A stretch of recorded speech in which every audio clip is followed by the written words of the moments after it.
Here's what we call extension. So what we're gonna try to do is get this wrist flatter.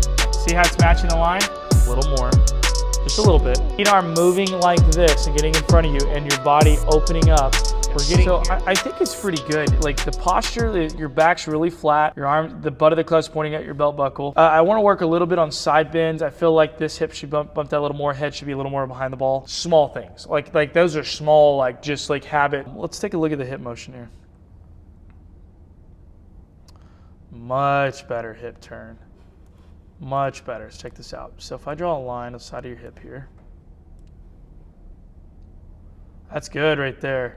So I think what I want to do now is, man, this golf swing looks great. You've done a lot of good work. You really have. Let's just keep building some key foundations. So what's causing you to hit behind it at the moment is if I draw a line through your pelvis, through the shoulder, this is what we call the slot, the plane. This is where we want the shaft to be coming down, right? If we draw that, you're gonna see at the bottom, the club head is getting underneath this line. So that's getting stuck. And then the club, because you're scooping a little bit, see how the hands are straight up and down? It's being thrown into the back of the ball and you're hitting the ground behind it. So if we take this golf swing and we go compare it to a tour player and we look at kind of what they're doing at impact. So I want you to see at impact, see how his hands are on his left thigh right there? This arm is nice and straight. You're just about to see daylight right there, like his arm's coming off his body. So everything's kind of being dumped behind the ball at the moment. Now, let's go back here. One other thing that I want to discuss today, we're going to discuss working on two things today. We're going to work on impact, starting to get rid of some of that scooping. But then at the top, I want to go ahead and work on a move. Now, this is going to be one of those things that you just got to do it 1,000 times till you get it, and you're going to have to use a lot of video. So let's talk about position of that shaft. So if I draw a line from the ball through your hands, anything on this side of the line, and when I'm talking about the club shaft right here, is what we call across the line. Anything back here is what we call flat. And if the shaft is matching this line, we call it on plane. Now, on plane is not always desirable. Like there's some guys on tour that are across the line, right? There's some guys that are flat that are all great golfers. And there's a lot of guys that are on plane. So none of those are good or bad, but what's a good matchup? I think a better matchup for you is to get this club more on plane. Because one thing I do know is when you get this across the line, it encourages getting the club stuck for some people. So I think what we need to do is we need to get this shaft on this line at the top of the swing. So let's go ahead and go to the top of the swing for me. Okay, so a couple things. That's wild, I can see it. Yeah, you can see it right there. So this right here is what we call extension. So see how this wrist is cupped? Flexing it back. Yeah, so it's cupped. That's what we call cupped. This is flexion. Look at the club face. So when you go to cupped, what does that do? Turn it. It opens face.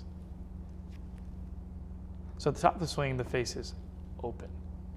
Now I know you missed it left, but I think you missed it left because you throw the golf club closed, which is one of the most inconsistent ways to control the club face. What I would rather you do is at the top of the swing, get this wrist flatter, which then will close the club face, which might make you miss it more left at the beginning. But to stop it from going left, there's only one way to stop it. If we have this position, you have to rotate your body harder, which then will tend to leave the face more open, which then is a more stable way of controlling the club face than flipping the hands through impact. Okay. Because again, we talked about this before, predictability is the key. How we create predictability is creating a golf swing that controls the angle of this club face. If we're rolling it all over the place in the golf swing, dispersion's everywhere. Okay, so set up again. Okay, so what we're gonna try to do is get this wrist flatter, and then we're going to get the butt of the club pointing more towards the ball.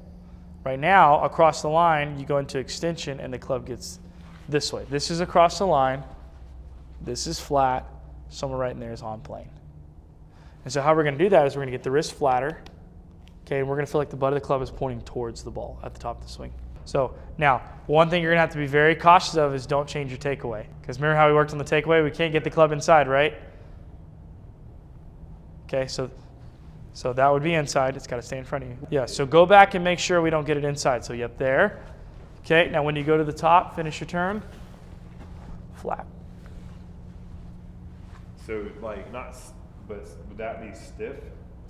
Would that be the right word for it? Check this out. Okay, now go to the top.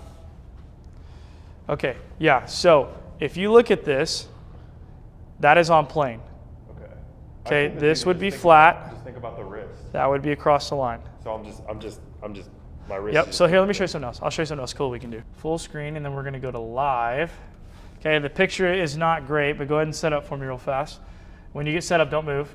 Okay, now go to the top of your swing. Okay, now what I'm gonna do, see how the shaft's on the line? Yeah. Okay, come back down. Yep, go to the top again. As long as it's matching the line. See how it's matching the line? All I want you to do is feel like this hip's bumped out a little more, just a little bit. Okay, all you want to do is feel like this hip is higher than this one, so you're trying to drop this one, and then put your head slightly behind the ball. Slightly. So. Yeah, bring that hip back a little bit. It's a little too much. So like instead of being out so much this way, just bring it back a little bit. Okay. Yeah, that's about right. Yeah, I think that's about right. So basically, if you go down and touch your knee and you let everything kind of tilt a little bit, that's what I want it to be. Okay. Okay. All right. Hit one for me with that new setup for me. Just a little bit. I'll tell you if it's too much. Let's just try it, and I'll tell you if it's too much. Okay, so check this out. So we're going to go to the side bend. It's subtle, but you'll see it. Now see how your head's slightly more behind the ball here? Looks like everything's more stacked. And see it, this hip's, I mean, it's subtle. The hip's out a little bit, and the head's a little bit more behind the ball. That's it. It's subtle. It's a small change. I just want to make sure that we have kind of this reverse K look, and we're not too stacked on the ball with our body too straight up and down. Right now, what's happening is instead of the lead arm moving like this and getting in front of you and your body opening up, we're getting here and we're like this. Okay, the arm is across the body and it's being dumped behind the ball. This arm is not moving to here and our body's not moving past impact. You're striking the back of the ball. Just like if you're fighting, they always teach you don't punch the face, punch the back of the head. You don't want to pop the face. That's not how you put power behind your punch. It's by punching through to the back of the head. We'll go off the same way. We've got to punch through the ball, not at the back of the ball. Okay, so what we're going to do is we're going to do a couple drills. So drill number one is what we call the paddle drill. And this teaches the lead arm how to get through the ball. Okay, I think the lead arm is one of the primary reasons why people can't create forward shaft lean. There's other components to it. Forward impact's the hardest position to create because it takes several things to create it. Okay, but what we want to do is the paddle drill. And how the paddle drill works, you take your trail hand like this, okay, feet close together. You're going to put it on there without grabbing it like a paddle. And what you're going to do is you're going to take the club back to here and through, but at impact, this hand's going to stop, and then this arm's going to go through. So this hand will stay on it the whole time up until impact. So here, boom, through. Okay, and what you'll see when you put it down on video, you'll see you create forward shaft lean every single time. So then I'll show you that on video in just a second. So then what we'll do is progression number 2 will be to put both hands on it, but feel the paddle drill happening. So what that means is you're going to set up like this, both hands on it, real short, but you're going to feel like this lead arm is pulling and like it's trying to come out of your hands. It is not stopping and throwing like this. So think about it this way. The only reason why this head accelerates is because this deaccelerates, right? So then it ends up looking like that because this is slowing down. But if this keeps accelerating past the ball, the club head can't release, right? Or it can't release too early anyways. So then what you do is you put both hands on the ball, and then you try to finish with the club like this in a straight line, not a big L, right? In a straight line like so. Okay, so what we'll do is little short swings. You'll go ahead and preset forward shaft lean, and you go here, through, and if you finish like this, you know that you scooped. But if you can finish in a straight line like that, you did it correctly. Let's go to the swing before, where I did the paddle drill. See how the hand's all the way on my left thigh right there? And see how the arm keeps going? The club never had a chance to pass me. Okay, then I go to the next swing where I do both hands on it. See that right there? See the club never passed because the lead arm kept moving? Okay, and then we go to your golf swing where we first started here, and you're going to see that arm slowing down and the club's being thrown by the right hand? See how it passes the right hand right there? Okay, kind of see that? So it's mainly just like, I've heard people say like early release or like lag. I personally think it's not necessarily the right hand. Okay, it's not necessarily the right hand throwing like this. Okay. What's hard to understand is what's the primary cause of why you're scooping. I think everybody's a little different. So instead of trying to figure out the cause, let's know the facts of what creates it.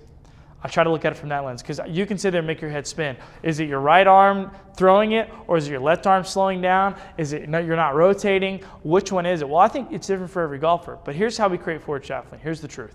The truth is, how we create forward shaft lean is this lead arm has to be getting off the body like this. If we're dragging it like this, when it's stuck across our chest like this, you're going to scoop. So what we have to do is we have to actually get the lead arm back out in front of us there. The other point to that is you don't have to have a lot of chest rotation and a lot of hip rotation to create forward shaft lean if you're really good about getting the lead arm. However, it's very difficult. So what we have to do to supplement that is having the lead arm get in front of us with hip rotation and with chest rotation. Because look, if I just sit here and I open up my hips and my chest, see how that wants to naturally pull it forward? But my arm's in front of me. Most golfers try to turn and their arms are trapped across their chest and they look like this. Because when you're setting up here, the arms are already in front of you. And if you just turn, yeah, that creates forward shaft lean, but that's not what people do. People, or golfers, keep their arm across their chest and they throw it like this. They can be turning their hips and their chest and still scoop.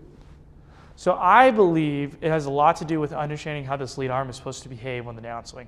Understanding that it's as you start turning your body, this arm is moving and getting back out in front of us, not us turning into our lead arm and then throwing the club from behind it. Does that make sense? So I think it's important when you practice right now that you're spending a lot of time training this lead arm to do this, move through the ball. Okay? And so start with the paddle drill like this here. Keep it short. Don't make a big full swing. Okay? It's not what it's meant for. It's already a hard drill anyways because it's technically a one-handed drill. But then look at it on video and you go, okay, I created forward shaft lean. But now what you're going to do is you're going to put both hands together and you're going to slowly build your backswing while creating that forward shaft lean. When you finally find a point where you start scooping again, that's your failure point. Okay, you got to stay around that third point where 90% of them are right, and you're kind of trying to push that barrier to see when you start scooping again. So then you take it back a little further, and you're really working on being able to do this and finish here. Because if you do this, you know that you're throwing this, or you're deaccelerating, but you have to feel these arms stay stable. You have to control the club head. You can't let it get wild and flip. Now, I'll tell you what I'm not saying. You should never hold this angle in the downswing. That's just a loss of power. Think about it. This thing's a whip. We want it to whip. That's how we create speed. But the problem is, if the body doesn't move appropriately to get the hands here before it whips, you're going to whip it from behind. And that's when we have problems. The best players in the world release that club hard.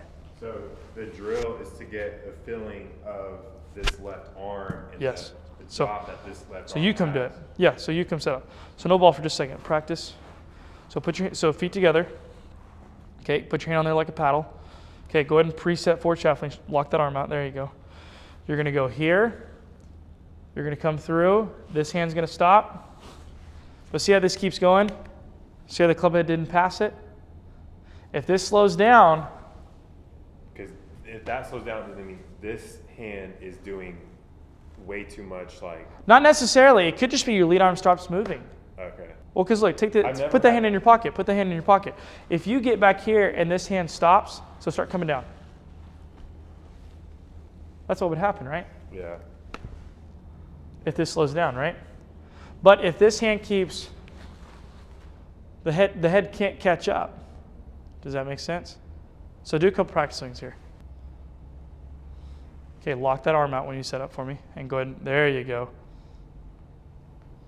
Yeah, every single time. Okay, now watch this. Hit the ball. That's all right. It's a hard drill to make great contact, but check this out. So if you look at it now, we said you almost can't screw it up. Keep that arm straight though, and make it a little bit shorter next time. But see how it's forward like that? Now see how the hand came off early? Let your right hand come all the way into impact. Shorter, like a chip shot. You're taking a half backswing, like a little chip shot. Straighten that elbow for me. Lock that elbow out. Lock it all the way out. Real chip shot. Now see how you scooped. Look at this. See how this heads past your hands? Keep the hand going. Do it again. You still did it, but then at the very end you let it scoop. So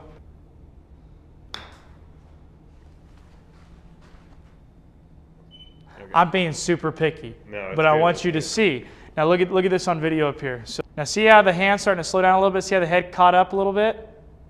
Keep going. Yeah, it's got to keep going. You have to feel like, You were looking at my left arm? yes, your left arm, your lead arm. So go ahead, don't do that. You're not a putter. Go ahead and grip it. There you go. Okay? You have to feel like you're trying to de-loft the club like this at impact. So at impact, you want to feel the face. This is exaggerated, like that. If you look what scooping is, it's adding loft, right? That's how you hit it super high. That's why you hit it super high instead of flattening it low. So you want to go here. This hand won't keep coming, but does that make sense? Is this stiff throughout my whole swing? Yes. Only time it ever breaks, right here. Okay. So it never, that elbow should never break. Now, in saying that, some players allow, there's like a little bit of flex at the top like this. That's fine. This is not fine. Keeping this bent the whole swing is not good. There are some players like that, but those are the outliers. I don't think we should, I'm not going to teach the outliers. If your swing ends up being like that, so be it. I have a player that's like that. I have a college player that his elbow breaks. Okay, I'm not going to teach that. It's just kind of end up being his style. But in general, if you can keep that elbow straight, keep that elbow straight. Paddle drill. So grip a little further down to get some control. And like I said, this is the chip shot. Put that hand on there.